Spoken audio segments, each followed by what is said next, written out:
the silent collapse of the American middle class. You can feel it almost everywhere. At the grocery store, at the gas station, when rent is due, when another mortgage payment hits, when another credit card bill arrives. And yet, according to many economic indicators, America is doing fine. The unemployment rate remains relatively low. Corporate profits are strong. The stock market keeps reaching new highs. On paper, everything looks surprisingly healthy. So why do so many Americans feel like they're falling behind? Why does it feel like every year requires more work just to maintain the same standard of living? And why are millions of people who considered themselves middle class starting to wonder if they're still part of it at all?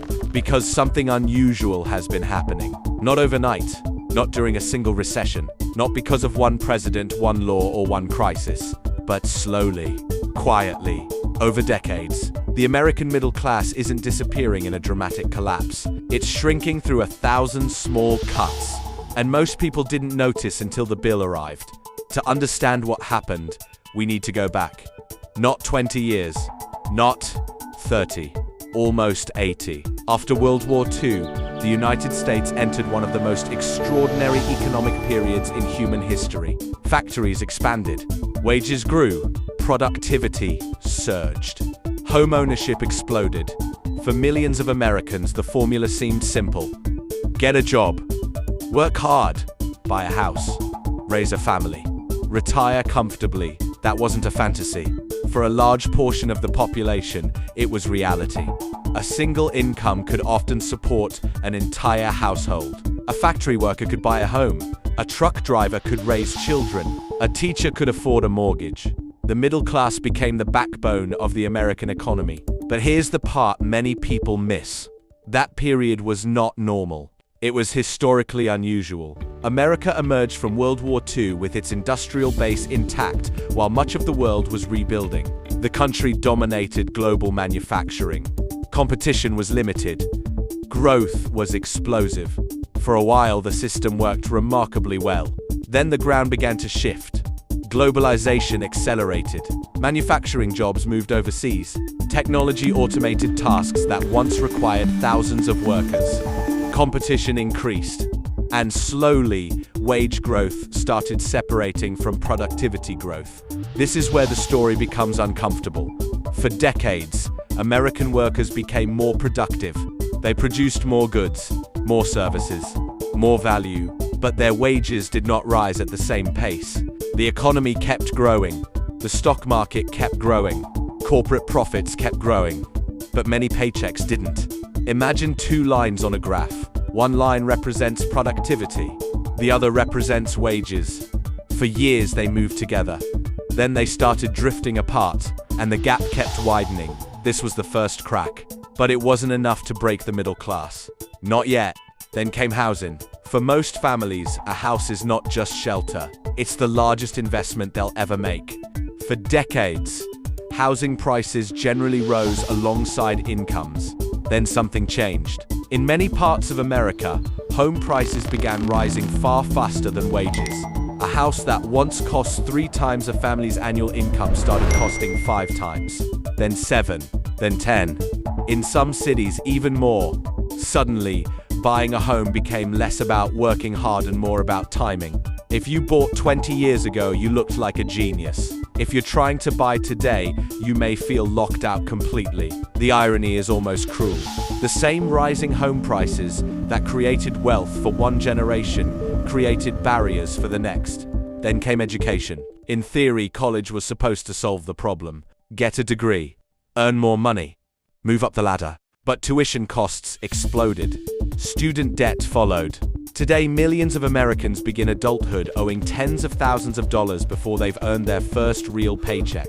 And unlike a mortgage, there is no house attached, no asset, no property, just debt. Then healthcare joined the list. Medical costs climbed. Insurance premiums climbed. Deductibles climbed. Even families with decent incomes started feeling financial pressure from a single unexpected health event. One emergency room visit, one surgery, one diagnosis, and suddenly the household budget is in trouble. Then inflation arrived. Not ordinary inflation. the kind people actually notice. Groceries, rent, utilities, car insurance, everyday necessities, the things people can't avoid buying. The official numbers mattered less than what families experienced in real life. Because people don't live inside economic reports. They live inside monthly budgets. And those budgets were getting squeezed. This is where many discussions about the middle class miss the point. The problem isn't that Americans stopped earning money. The problem is that many essential expenses started growing faster than income. Housing, healthcare, education, childcare, insurance, the things families need most. Imagine running on a treadmill. Every year you run a little faster, you work longer hours, you gain experience, you earn more money, but the treadmill speeds up even faster. You aren't standing still, you're working harder than ever, yet the destination never seems closer. That's what many middle-class households feel today. Now here's where things become even stranger. The economy increasingly rewards ownership over labor. If you own stocks, assets, businesses, or real estate, you benefit from rising prices. If your primary asset is your paycheck, the picture looks very different. This helps explain one of the most confusing realities of modern America. The stock market can be booming while millions feel financially stressed. Both can be true simultaneously, because they're measuring different things. One reflects asset values, the other reflects daily life. And when asset prices rise faster than wages for long enough, inequality widens almost automatically. Not because someone flips a switch, not because of a conspiracy, but because of how the system compounds over time. Money earns money, assets appreciate. Meanwhile, labor income faces limits. There are only so many hours in a day.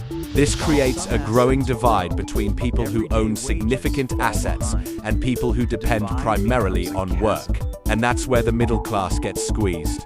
Not poor enough to qualify for assistance, not wealthy enough to benefit fully from asset inflation. Caught in the middle, exactly where the name suggests. The consequences extend beyond personal finances. Consumer spending drives much of the American economy. Historically, a strong middle class created stable demand.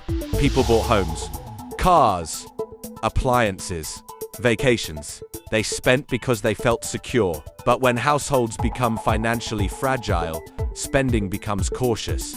Risk-taking declines. Family formation slows. Birth rates fall. Economic confidence weakens. These effects don't appear overnight. They accumulate quietly. Year after year. Decision after decision. Until an entire generation begins questioning assumptions that previous generations took for granted. Will I own a home? Will I retire comfortably? Will my children have a better life than I did? Those questions used to have obvious answers. Today they don't. And perhaps that's the most significant change of all. The silent collapse of the American middle class isn't really about money. It's about certainty. The belief that hard work would reliably translate into stability. The belief that progress was achievable. The belief that the future would be better than the present. For much of the 20th century, that belief helped define America. Today it feels less certain, not gone, but weaker. And that leaves us with a difficult question. If the middle class was the foundation that built modern America, what happens when that foundation starts to crack? And more importantly, can it still be repaired before the damage becomes permanent?